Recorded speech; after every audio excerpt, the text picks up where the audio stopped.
G'day golfers. Ever found yourself redirecting blame and making excuses after having an absolute shocker on a golf course? I know that I have.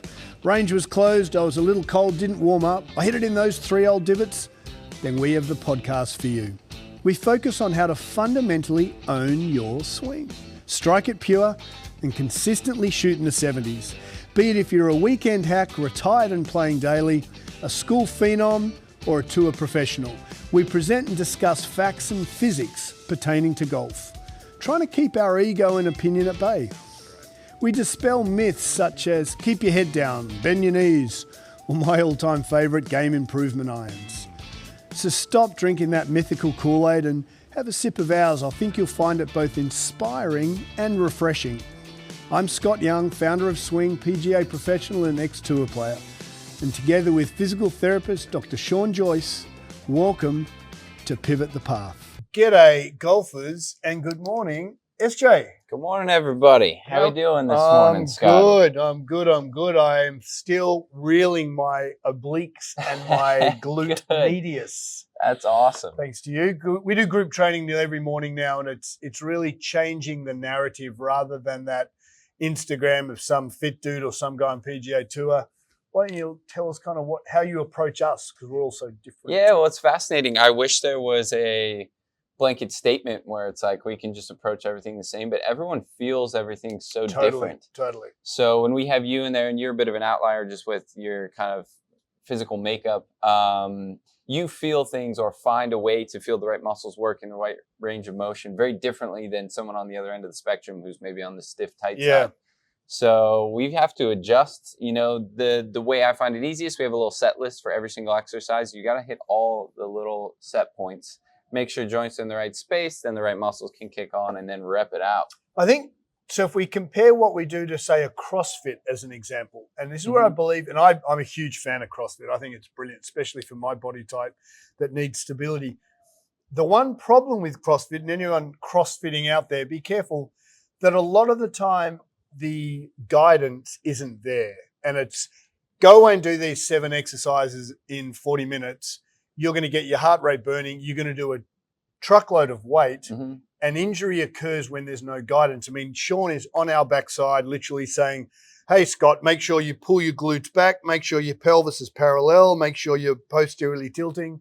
Yeah, I mean, I to be honest, I feel a bit like a helicopter mom during the workout classes. Totally, but we need it. It's so specific how it has to all be done. So my focus, aside different from CrossFit, more on the volume, is on the quality of it. It's precision, so which is my point. I want every rep to be perfect. Yeah. And then we work eventually on adding load, adding more volume. And as we get to know it, we have to think less. Yeah. Right? Yeah. So the first couple of weeks should be like as mentally taxing as physically.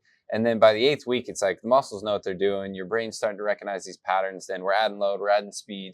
And then you really start to reap the benefit. Talking about the group training, last night I was on NYU Doctor Radio on Sirius. And last night I was with Dr. Shrami, and he's a shoulder and hip surgeon. And he's very gracious. I work at the Sports Performance Center on their golf lab, and we talked about swing quite a bit. He's really cool. And we were talking about our group training, and I talked about you and how you're like a drill sergeant. And getting back to the CrossFit, what we talked about last night on the radio was he said, well, okay, why are you guys different? And I said, because we're precise. We take a moment, as we've always talked about, put you into a bucket. The CrossFit, getting back to that just as an example, everyone does a lot of the exercises without a lot of knowledge, and that's where injury occurs. And one thing that you are so pedantic with us is, Youngie, tuck your tailbone, make sure you're in neutral posture. Even though you feel like you're level, your right hip's up in the air, get it down to level. And so your precision on making sure we're doing the right thing, which is a shout out to everyone listening. Whatever platform you're doing, please don't just watch Instagram and copy Center or something like that. Make sure it's good for your body type and what you need to work on. Yeah, and I think too, just slow down a little bit. So even if you're trying some new exercise routine or something, take a step back, think, what are we trying to target here? And if the exercise is for, your glute med or whatever, try and feel it during the exercise. If you can't feel it, you'll need to adjust something in your setup to make it happen. But the goal with all our group training is, as time goes on, I'm less and less needing to be involved. Yeah. And people realize, oh, when I start feeling my back during this exercise, doesn't mean it's a bad exercise. Totally. My setup's a little out of whack, or I missed one of those set points, or I'm getting tired now and I should drop the load a little bit so I keep the right muscle working. I mean, we generally, tell me if I'm wrong, we generally don't have many weights. It's using our own body weight. Yeah, a lot of it first couple weeks is mostly body weight. Load will go up as time goes on, but yeah, you don't need a whole lot to find a challenge and get stronger. That exercise where we get into flexion, which is forward bend, and we're lighting up the glutes. I mean, as soon as I get tired, I go into a slight arch in my lower back. My lower back immediately kicks on. Yeah. And you're like, Youngie, reset. I reset, tuck my tailbone, bucket of water out the back. Yep. Good to go again. Exactly. And so hopefully by the end of that too, like when you finish a workout, this is one thing I always feel stands no matter what you're doing, is you should feel better. Oh yeah. Now the muscles should feel tired. You should feel like you exercise. You might be nauseous just from the actual physical activity, but your body should feel good. Yeah. More mobile, you don't feel stiff and tight and achy. That's always a big red flag. So. No, I did group training last Friday and then went and played with Bergie Friday afternoon. So we had an hour and a half on the train. We'd travel on train about an hour and 15 each way. And then I drove half an hour, got out and hit driver within 6 minutes. Oh, and he's like, damn, how do you do that? I'm like, nearly 50. And it's the work you put in. It's the slogan. Yeah. The work you put into the game is everything you put off the golf course allows you to play on the golf course. Yeah. So, and then we had an exciting time last week. You obviously met all Isabella's friends. Yeah. Eldest, Isabella Rose, she brought her mates and we had our teen group training. That was in awesome. Here. They were having some fun. You met all the crew. It was awesome. Yeah. And again, just back on the same point, but before we started, we had Amelia, Izzy, Abby, we had Theo, Vivian, we had Stevie, and we had Duncan, and they're all different body types. Mm-hmm. So before we started, we set them through a screen. We identified that mainly their hip flexors were tight on all of them. So we got them to understand neutral posture. Duncan and Theo were very tight in their T-spine. Shoulders were up a little bit. So we worked on scap stability and thoracic mobility. They're off to a football camp this week. So I've said, boys, you got to do your T-spine and hip flexor work. Yeah. And then we went into technique, and 3 of them had never played golf. And everyone, as you saw, was inside face, less than path, hitting high draws, which was it was powerful. That's awesome. We know. I think for them too, they probably don't even realize how sought after the high draw is for people who maybe been golfing for years. For them to come in and do that off the bat, it's pretty awesome. I mean, we're pretty with all our drills here and our math. So this is math-focused learning. It's objective. It's very different. I don't think there's another facility that is so math objective as we are in here, because it works. It's unemotional and it works. And these kids who'd never played golf, to hit a high draw in 15 minutes. That's awesome. It's testament to kind of how we do things. Yeah, I should have started that way. It was great. But then we started playing some holes and the competitive juices, and there was a brother and sister, Viv and Theo, and they were so competitive. Vivian's crushing these little high draws with a 7-iron, and Theo's hitting it 3 times as far because he's a big strapping lad. Mm-hmm. And Vivian's like, well, my face is less than path, Theo. It was cool. It was cool. So news from the fairways. We had another bloody big week in golf. Yeah, a lot going on. Where do we start? Live. Yeah. We had Nashville event. Tyrrell Hatton pulled it out. 19 which under. He was just a new jump on to Live on John Rahm's team. So he's playing well. Viewership's kind of waning a little bit. It's a little boring, but they're shooting some good numbers. Yeah, and I mean, as we saw, the Live players are coming out to the majors and competing. Stepping it up. So absolutely. It doesn't seem to necessarily be holding them back, the different setup they got going on. And then we had DP Tour, Marie's hometown, the Dutch Open. Yeah. So we had a bit of a playoff there, and it was between Joe Dean, English chap, Marcus Kilbolt, the Swede, and Gildo Migliozzi, Italian, 27. He had a good win. What were they? 11 under. Yeah, they were Yeah. 11 under, so that was pretty solid to have a playoff. But in the Dutch, how is golf in So the it's quite Netherlands? interesting, and I think growing? I'd spoken on this in one of the episodes a ways back. But they're quite strict, and in general, I feel Dutch people are pretty structured and follow the rules and all that. Yeah. But you have to have a certification to go play golf, so you can't just There's no walk out there rocking and start playing. But it's about etiquette because of and all supply. of Is that. supply not there, or there's I'm not quite sure. I think they seem to be pretty concerned with your etiquette on course, taking care of the course, acting responsibly. wow? You cannot have a beer and go play golf. Compared to here, it's a very different story. Yeah. So remember, I sat at lunch at a clubhouse there, and we were going out to play golf afterwards. And I think I ordered a beer, and she's like, "Well, are you playing golf afterwards?" And I said, "Yeah, of course." And she said, "Oh, well, choose one or the other here." I said, Damn. "Okay. Sounds like I'm golfing then." And Dutch crew, you Yeah, guys are so- considering how liberal you are with other stuff. yeah, That's it's kinda quite weird. interesting. But, there is a case to be made for it, I feel, especially here if you play any of the municipal courses around New York City. It's super crowded, It's so busy. and sometimes pace of play is terrible because people don't really know how to play poorly but quickly. Yeah, totally. So it would be nice in some cases where there's a little bit of etiquette. Everyone has the same ground rules. Yeah, look, if you're on that, if you're not playing a ton of golf and you're new to the sport, after you have a double bogey, pick up and move on. Mhm. If you're playing a par 5 and you've had 7 shots, on that 8th one, just pick it up and move on. Yeah. You got to stay in touch with the group ahead, not in front of the group behind. That's really, really important. Say it again. You've got to stay in touch with the group ahead rather than just keeping ahead of the group behind. If you do that, 4 hours 10 for walking on a big golf course, 3 hours 45 for a normal muni. Mhm. Walking four players, you shouldn't be any longer than You're 3 pretty good, hours but 40. I've been part of 5.5-hour rounds. Oh, around in New York around here, approaching it's 6. crazy. It's tough, yeah. And we're out Friday afternoon. We're going to Yeah, go for a peg out at Ferry Point I'm there. looking forward to it. How's the weather? I checked haven't it out. looked. We're playing. Oh, I mean, last time we played, we're the only 2 out Yeah, there, yeah, it's so no crazy. worse.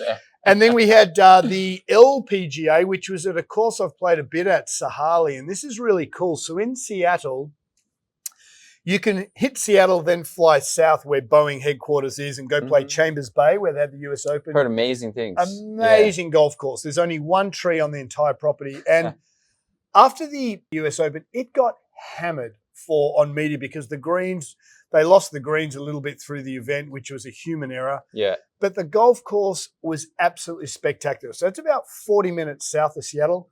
And then in the same day, we drove about 40 minutes north to Sahalee, where the PGA was, the ladies LPGA, the PGA Championship. And it was tree lined. I mean, we're talking some of the fairways were about Some of those 30 tee yards boxes wide. with the big tall trees on both sides was Beautiful golf It course. almost looked photoshopped. Yeah, how tight it was. It literally looked photoshopped. So we had, if you want to go to Seattle and play some great golf, you can go to Chambers Bay without one tree, and then you can go to Sahalee. That's just a forest, and that was phenomenal. And Amy Yang got it done. Yeah, and she crushed it. Actually, she had 7 under and won by a few, and just looked dominant. Yeah. I mean, her golf swing's very slow, and she doesn't hit it very far, and it's a nice golf swing with a nice tempo. Yeah. I'd like to see a little more aggressive ball striking, like a Nelly or someone who hits the ball a little more aggressively. But I mean, I think for her first major, she's been around for a long time. Yeah, she's played 68 events, I think, without a major, and she's a hell of a chick. So congrats. Yeah. The golf event was a little stale, but that's okay. They're getting there. They interviewed the people on the golf course during the round, which I haven't seen done before. Oh, cool. We suggested that a couple of weeks ago. So so that was cool. Yeah. And talk about, I mean, whenever we're out on course and we'll be playing at Bali on Friday, it's pretty open and big, but your aiming point in just the process is so important each shot. But in those tight, tree line fairways, get out and play it. If you don't pick a good target and really trust it, it'd be really easy to make your round of golf super difficult. So the wind was up. The fairways are ridiculously narrow, like you said, photoshopped. Yeah. And the greens were firm. And that's, I mean, shout out to Amy. She got it done. I mean, she played some hell of a golf. There's no excitement in a golf swing. It's pure, but it's just I hit a 240 yards carry, and I just do that all day long. Yeah. So it's not a very exciting golf to watch, but it was brilliant. I mean, Mm-hmm. she interviews beautifully, and she's Mm-hmm. an awesome lady. Yeah. So that was cool. Sahalee, get out and play it. Really cool Sounds golf great. course. Yeah. Different than any course I've played. And I remember when the US Open was there, it was really firm and there were balls rolling, rolling up to par fours that normally wouldn't be drivable, but getting there. So get out and play those two. Mm-hmm. And then PGA Tour. What a week PGA Tour had. Yeah, it was a pretty awesome event too, especially following up the US Open. And sometimes the next week can be a little bit down on energy, but it was pretty awesome. It was awesome. So Mingwoo Lee didn't play. Nope. Will Zalatoris played, came time 40th, 42nd. Yeah. So that's another good week. Yep. And then, Scottie Scheffler getting top of leaderboard. Scottie Scheffler, like it's just all. And then Cam Young, before we go to Scotty, Cam Young, 59. 59 he shot on round 3, I believe. Probably peaked 1 week too late. Yeah.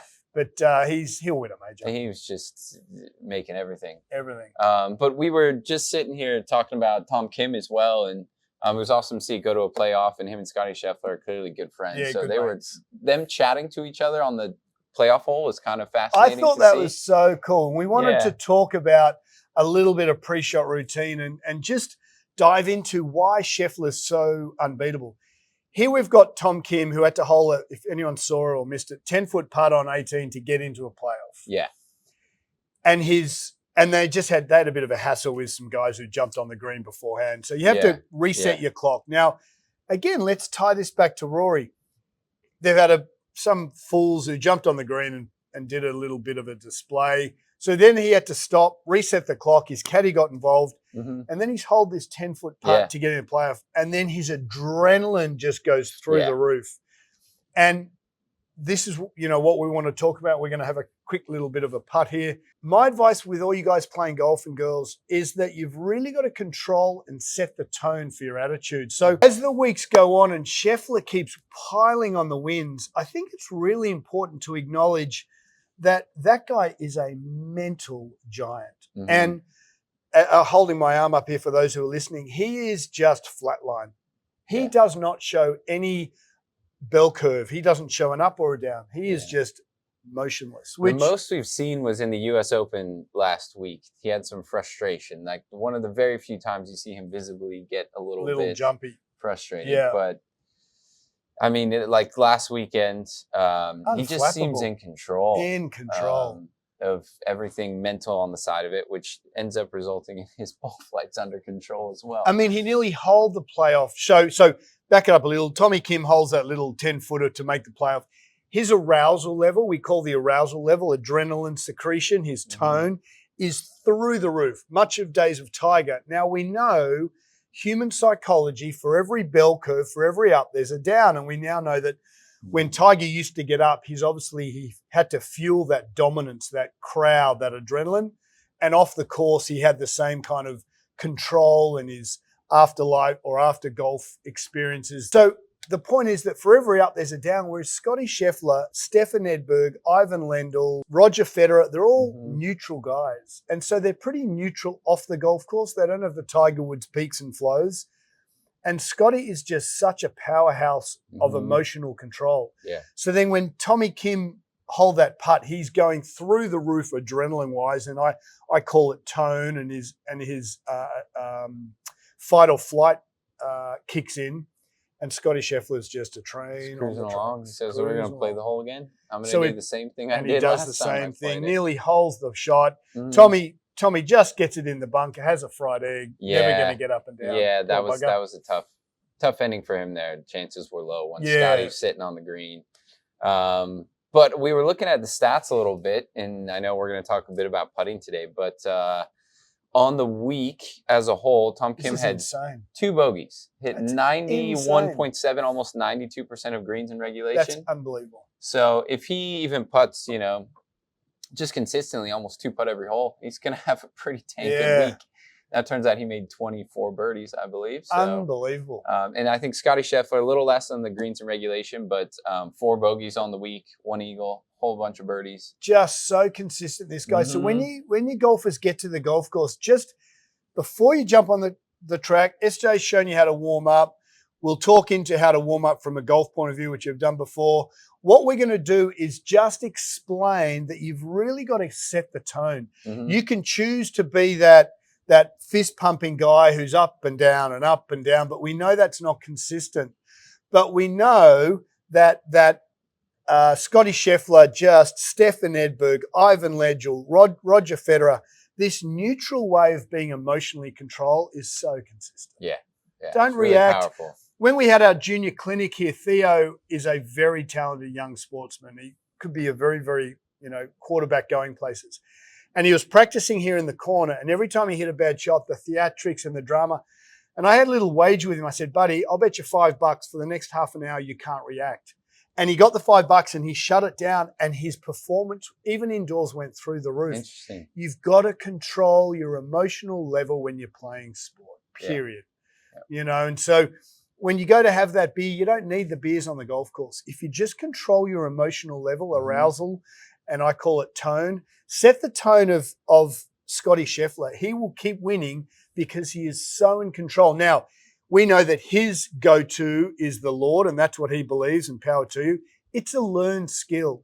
I try to tell everyone in here, when you're practicing, practice with intent of controlling that emotion. What we thought we'd do is just talk to you a little bit about how to practice your putting, and then it's actually about practicing your routines.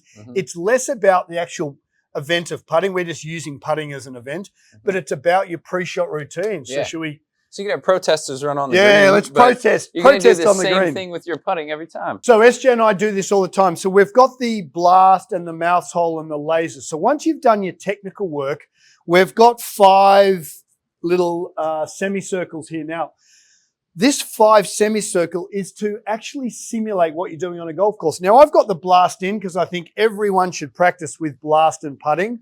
So we're going to have just putt here, and it's going to keep an eye on my numbers, but I'm not really worried about it. It now gets down to pre-shot routine. So I pick the line. Here at Swing, we try to make the variables less. So I've got a dot on every hole so that your alignment's taken care of.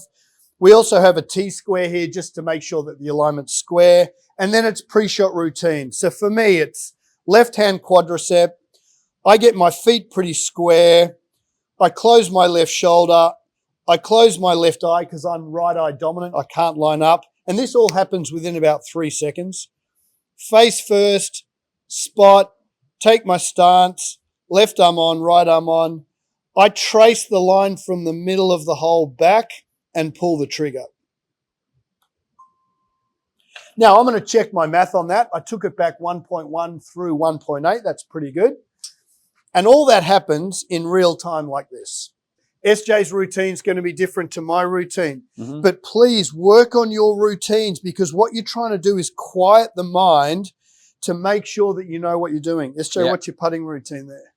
So I'm going to, same thing, take a line from behind. I like looking, even when I read the putt, with my dominant eye, because I feel like I just see a little bit better. Sure. Which thankfully Everyone's you've taught different. me. And then I'm going to walk up and line up the face. This is my putter, obviously, so it's not yours. And then I like to, again, look with my dominant eye, pick my line, and then I'll set my feet.